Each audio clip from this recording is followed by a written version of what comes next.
दोस्तों, कल का एक अनुभव आपके साथ में शेयर करना चाहूँगा। मेरे एक पुराने परिचित और पुराने जो क्लाइंट हैं उनसे 5-6 साल बाद में कल किसी काम से मिलने का एक अवसर मिला। किसी बिज़नेस के सिलसिले में उन्होंने मुझे किसी के काम के लिए बुलाया था। तो उनसे मुलाकात हुई तो अनुभव ये है कि पिछले करीब-करीब 4-5 साल से एक मेरे जो पुराने परिचित हैं, 50-52 साल, 51-52 साल की एज है और वो 5-6 साल से घर पे ही हैं।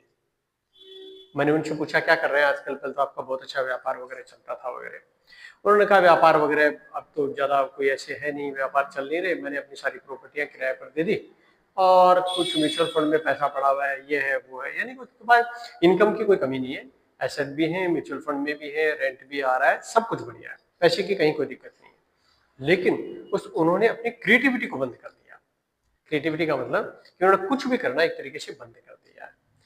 तो उनके ऊपर मुझे एक बहुत पुराने के लेखक का एक कोट मुझे याद आया। मैं उनका नाम तो अभी भूल रहा हूँ।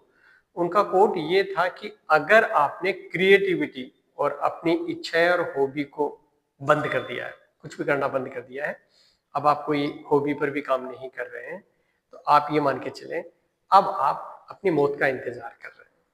क्योंकि अब आप क्या कर रहे हैं कि तो इसलिए उनका मुझे वो लेखक का कोट मुझे याद आया और ये सही है कि वास्तव में चाहे वित्तीय व्यवस्थाएं कितनी भी अच्छी क्यों ना हो, इंसान को कुछ न कुछ करते रहना चाहिए।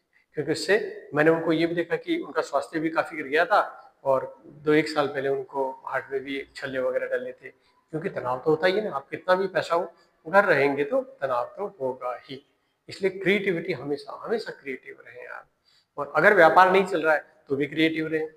मान लीजिए पैसा नहीं है, व्यापार नहीं चल रहा, तो भी क्रिएटिविटी करते रहें। क्रिएटिविटी कभी बंद ना करें, सीखना कभी बंद ना करें, कुछ हॉबी के ऊपर काम करना कभी बंद ना करें। ना आप कभी बूढ़े होंगे, ना आपको कभी तनाव होगा। धन्यवाद। मैं आपका दोस्त भवानी शंकर बटोही।